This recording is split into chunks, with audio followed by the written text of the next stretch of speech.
Hey guys, my first quote is on page 4. It starts, maybe. Maybe I can make my own movie. I could write it out and play it in my head. I could block out the scenes like we did in school. The film will be the story of my life. No, not my life, but of this experience. I'll write it down in the notebook they let me keep. I'll call it what the lady who is the prosecutor called me, Monster. I picked this quote because it shows you why the book itself is called Monster. Um, like I said, the woman prosecutor called him Monster, and that's starting to be how he views himself as a monster. And he's having like an identity problem with that. Is he a monster? Is he not? That's why I chose that quote. The next quote is on page 78. It starts off with O'Brien. Well, frankly, nothing is happening that speaks to your being innocent. Half of those jurors, no matter what they said, when we questioned them, when we picked the jury, believed you were guilty the moment they laid eyes on you. You're young, you're black, and you're on trial. What else do they need to know? This is showing you the issues with racism in the book. She had to point out that he was black, and that he's on trial. Like I said, in my little thing that I typed up for this blog, I explained a little bit more about the racism and the issues with racism in the book.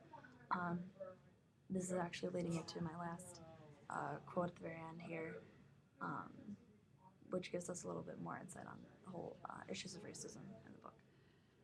And my last quote is on page 276. Starts with one of the cut twos. Cut two. The guards who were standing behind Steve move away from him. He has been found not guilty. Steve turns toward O'Brien as camera closes in and film grows greenier. Steve spreads his arms to hug O'Brien, but she stiffens and turns to pick up her papers from the table before them. Cut two. So you have Brian. Her lips tense. She's pensive. She gathers her papers and moves away as Steve, arms still outstretched, turns towards the camera. His image is in black and white, and if the grain is nearly broken, it looks like one of the pictures they use for psychological testing, or some strange beast, a monster.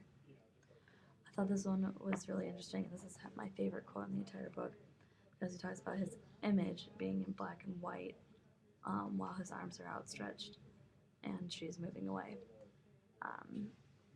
Like the image is the image in his head from the film that he's creating called Monster. I think it's really cool that he chose to say that it was black and white at that specific point in time, because he was found not guilty. His arms are outstretched to her. O'Brien is white. He is black. And she chooses to turn away and doesn't acknowledge that she's happy for him or anything like that. She's really cold towards him.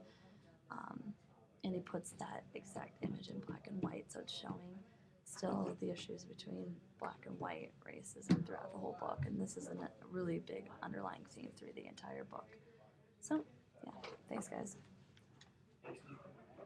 I turned this off. Sorry about it.